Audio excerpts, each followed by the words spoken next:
જ્ઞાન કોને થાય એવું કહેવા માગે છે. નવધા ભક્તિ એટલે જેના જીવનમાં પવિત્રતા હોય, નિયમ હોય, સંયમ હોય અને એકાંત હોય અને એટલી બધી ભાવના તીવ્ર લગ્ની હોય પરમાત્મા પ્રત્યેની, એને સૌથી પહેલા જ્ઞાન થાય.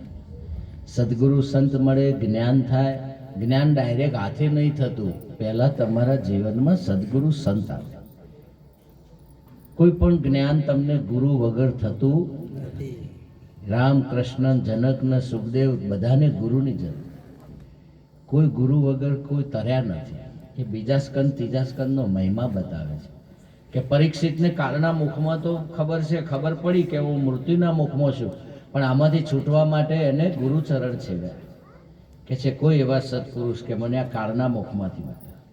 પરીક્ષિતને ખબર પડી, તમને મને ખબર નથી, તમે હું બધા કાળના મુખમાં છીએ, પણ આપણે હાથ દાડામાં ખબર નથી. આપણે તો ગમે ત્યારે ઝબકારો આવી જાય. તો હવે ખબર પડી કાળના મુખમાં છે. એ વાત ઉપર વિરામ પામ્યા પછી નવધા ભક્તિ શરૂ થઈ. નવધા ભક્તિ પ્રગટ થયા પછી એમના જીવનમાં જ્ઞાનાવતાર એટલે કપિલ ભગવાનનું પ્રાગટ્ય છે. કપિલ ભગવાનનું પ્રાગટ્ય થયા પછી ભાઈ હવે લાવતા નહીં હો, 5 મિનિટ બેસજો વિક્ષેપ પર વચ્ચે. હવે કપિલ ભગવાન નો જન્મ થયો એટલે પ્રકાશ થયો. પ્રકાશ થયો એટલે એમના પિતાજીને કપિલ ભગવાને કહી દીધું કે પિતાજી બહુ ગઈ, થોડી રહી, હવે તમે તમારો ઉદ્ધાર કરી લો, હવે માતાને સંભાળવાની જવાબદારી.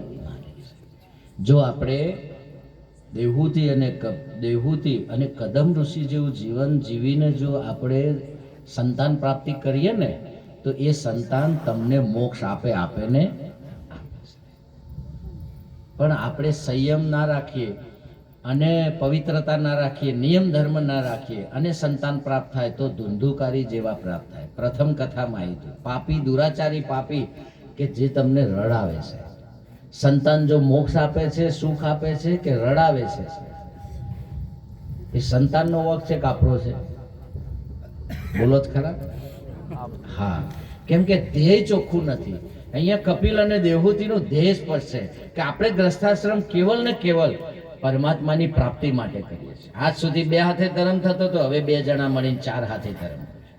વિદુર અને સુલભાની ભક્તિ જુઓ. વિદુર અને સુલભાને જ્યારે રાજપદ, મંત્રીપદ છોડી દીધું અને ગંગા કિનારે જઈ અને ખાલી સાદી ભાજી ખાધી અને સાત્વિક ધર્મ પાળ્યો, સાત્વિક આહાર, સાત્વિક ખોરાક અને સાદું જીવન ઝૂંપડીમાં, અને 12 કલાકનો નિયમ, સવારથી મોડીને હોજ સુધી 2 જણાને કોઈ એકબીજાને બોલવાનું નહીં, કીર્તન કરવાનું, મૌન રહેવાનું, ધ્યાન ધરવાનું, પરમાત્માનું નામ લેવાનું. 1 કલાક હોજે છૂટ, કઈ પૂછવું હોય પૂછી લેવાનું, પછી પાછું કીર્તન અને પછી આગળ. કોઈ વૃથા ભાષણ, વૃથા ચિંતન, વૃથા કર્મ કોઈ નહીં કરવાનું. આ જીવ વધારાનો સમય સમો કાઢે છે વૃથા ભાષણ. આખો દાડો બોલ બોલ બોલ બોલ ને બોલ બોલ, વાતો જ નેટતી નથી. રાત દાડો બોલ બોલ ને બોલ બોલ, કોઈ વાતમાં સાર ખરો? આખો દાડો તમે શું બોલો છો? સાવધાન થઈ જાઓ. વૃથા ભાષણ, વૃથા ચિંતન, વ્યર્થ ચિંતન ના કરશો. કાલ શું થશે ને પમદાર શું થશે ને વ્યર્થ ચિંતન, વૃથા ભાષણ, વૃથા ચિંતન, વૃથા કર્મ. એમનામ જોર હાટક ગમે તે જોર હાટક કર્મો કર ના કરશો. કર્મ ના હોય તો ભગવાનમાં મન લાગે. ઘણા કામ પતી જાય તો બોલો માળા કે ભગવાન કે મંદિરમાં ના બે. નવરો પડો શું કરો તમે કહેજો?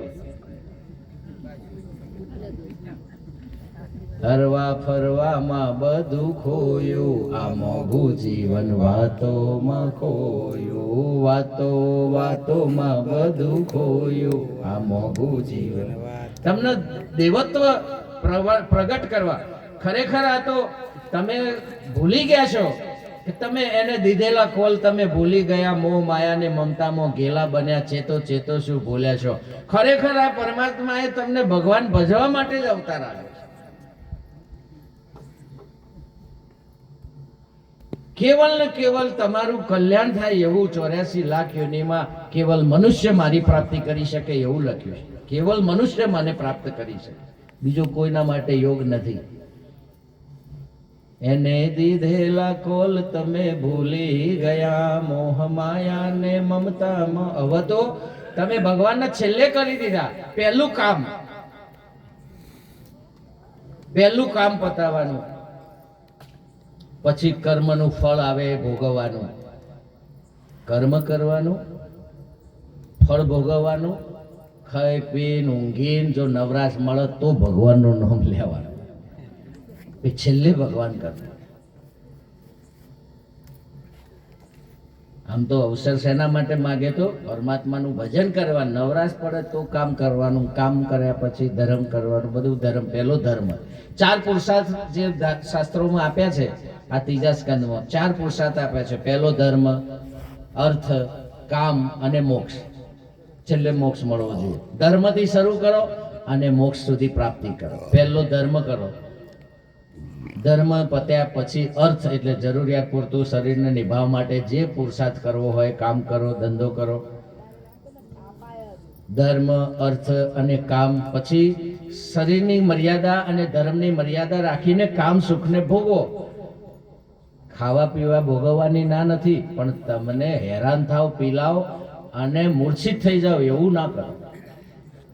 પણ એ ખોરાક તમને મોક્ષ આપે. પછી તો આ 4 પુરુષાર્થ આપ્યા.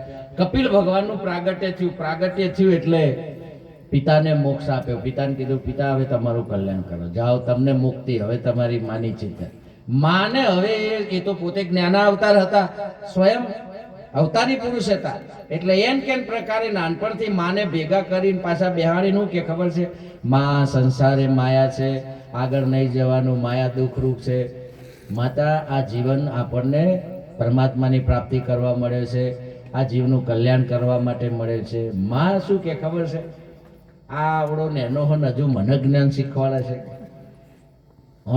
જ્ઞાન સિવાય બીજી કોઈ વાત જ નથી. માની મમતા એના છોકરામાં જોવે છે, એનામાં જ્ઞાન જોતી. કપિલ ભગવાનને બહુ દુઃખ થાય છે કે હું આટલો બધો જ્ઞાની છું, જો મારી માતાનો ઉદ્ધાર ના કરું તો મારો અવતાર રહી જાય. માને ખૂબ સમજાવે છે, ખૂબ જ્ઞાનની વાત કરે છે, પણ માં કહે છે કે મારે તારું કોઈ હોબળવું નહીં. મારે તો તું ગણી ગણીને મોટો થા, તને પૈણાવું, તારો છોકરો રમાડું, તારે મને શાંતિ થાય.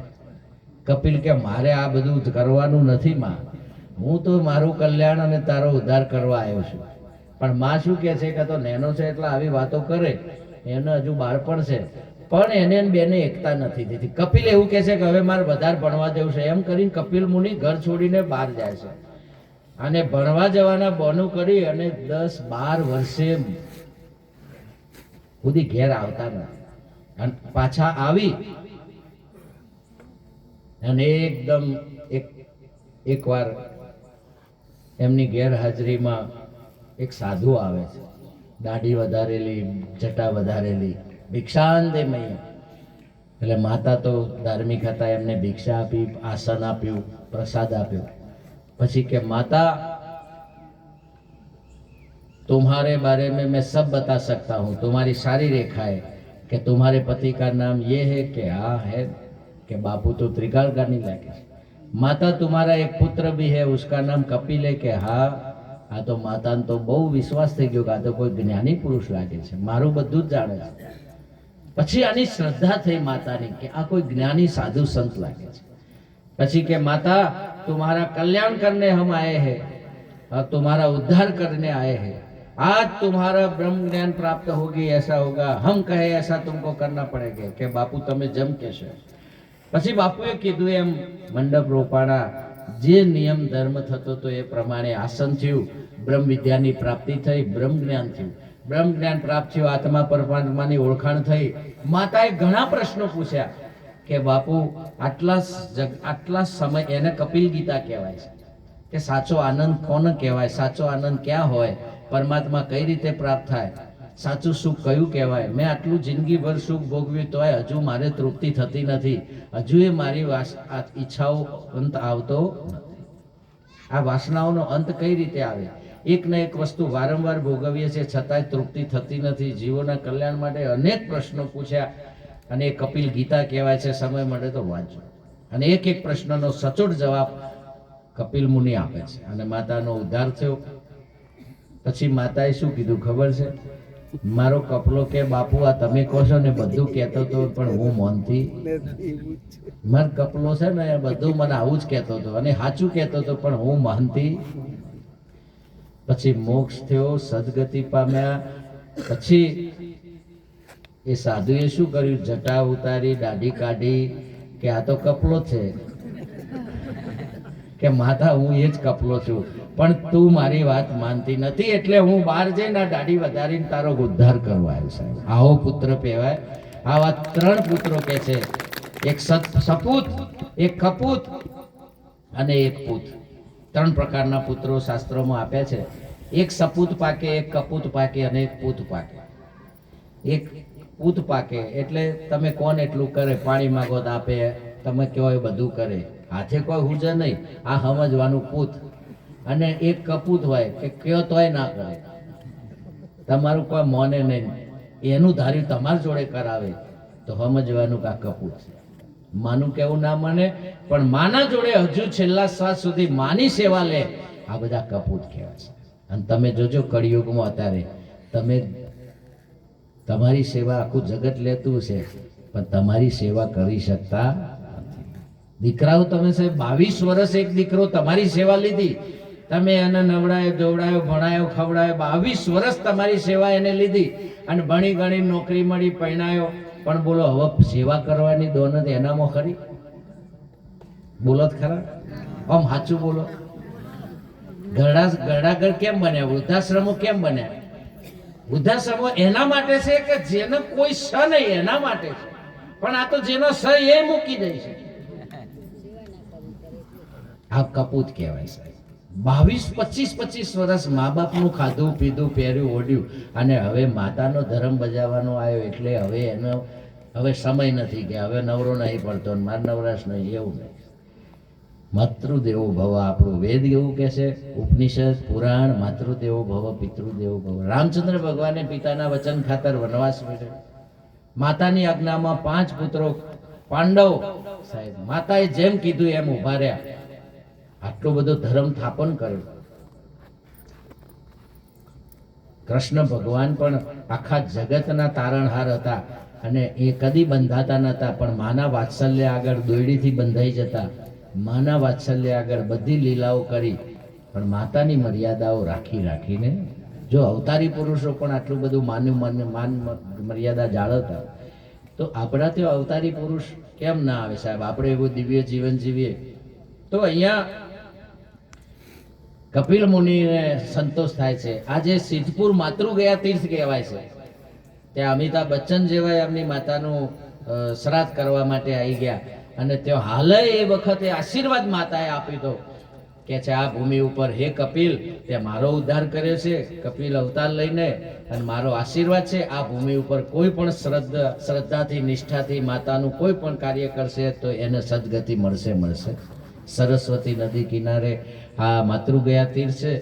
એ આપણા પુરાણમાં આનો ઉલ્લેખ છે. આ સિદ્ધપુરમાં જે છે અને તે હાલે કદમ ઋષિનો આશ્રમ છે, કપિલ મુનિની ભૂમિ છે અને આ મહિમા આપણો અહીંયા આટલો નજીકનો છે. બોલો ભાગવત ભગવાન કી જય. આવતીકાલે આપણે ધ્રુવ ચરિત્ર જોઈશું, પહેલા ચરિત્ર જોઈશું. 5-5 વર્ષના બાળકોએ પરમાત્માની પ્રાપ્તિ કઈ રીતે કરી લીધી અને આપણા 60 વર્ષે હજુ મેળવતો 5 વર્ષે ધ્રુવને એવું શું કાર્ય કર્યું સાહેબ? અને પ્રહલાદને રાક્ષસ કુળમાં જન્મ લીધો. એનો પિતા રાક્ષસ કુળનો અધ્યક્ષ કહેવાય, રાજા કહેવાય. જે ભગવાનનું નામ ના લેવા દે આખી નગરીમાં, જે નામ લે એને મસ્તક ઉડાડી દે. એના ઘરમાં સાહેબ ભક્ત પ્રહલાદ પાક્યો અને એની જનેતા કેવી હશે કે રાક્ષસ કુળમાં સાહેબ ભક્તિનું સ્થાપન કર્યું અને પરમાત્માનું પ્રાગટ્ય કરાયું. તો આવી જનેતાને જન્મ જે સંતને આપે જનેતા તેને કહીએ. પ્રભાતસિંહ 2 લીટી બોલે. હવે આરતી થાળ થાય ત્યાં સુધી 2 લીટી આપણે સાંભળીએ કે સાહેબ જન્મ તમારું જનેતાનું જનનીનું કુળ ગોત્ર ઉદય ક્યારે થાય કે જ્યારે તમારી ભૂખે કોઈ ભક્ત સુરવીરને દાતાર પાકે. ને તો સંતો ના પાડે છે કે હે જનુની જણે તો 3 જણ જે કા ભક્ત સુરવીર કે દાતાર, નહીં તો રહેજે વાજણી મત ગમાવીશ. સંત ના પાડે છે કે ખોટું વેઠ કરે અને આપણને રોડાવે એના કરતો તો ના હોય હાલ. તો ભગવાનનું નામ તો લઈ શકાય. જન્મ જે સંતને આપે એને આપણે પૂજન આરતીની તૈયારી થાય ત્યાં સુધી આપણે 4 ચરણ સાંભળીએ. સદગુરુ મહારાજની જય. હરિ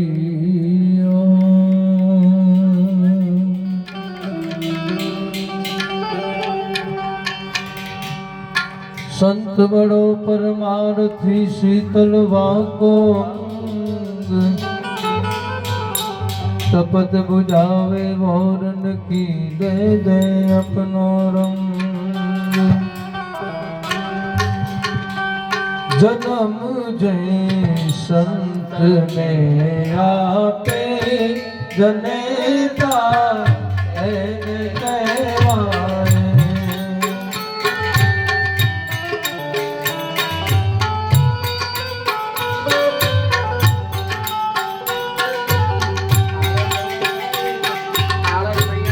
जन्म गए संत ने आपे जनेता એને કહેવાય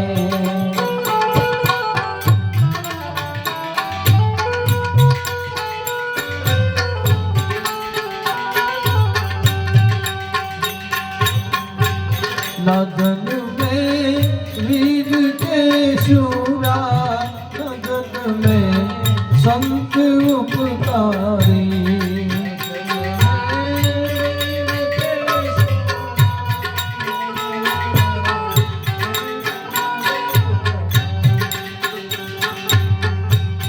नगन में वीर के शूरा संत उपकारी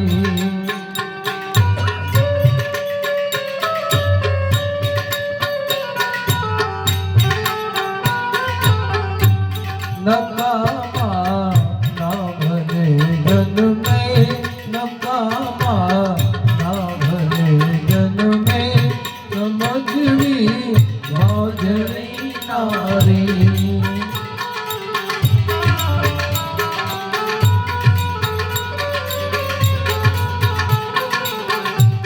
करण कुमता तणो जायो बन्या भगवान भिखारी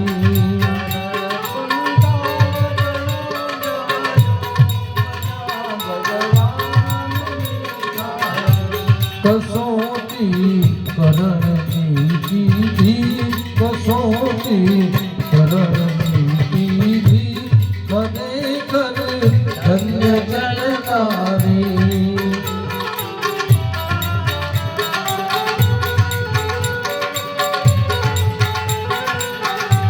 पिताजी एक में खाती नलाती देह पण प्यारी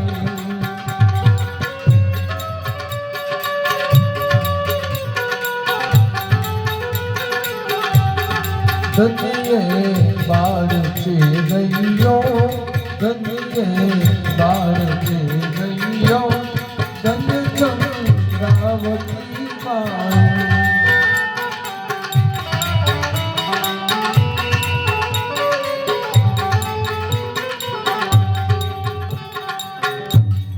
सद्गुरुदेव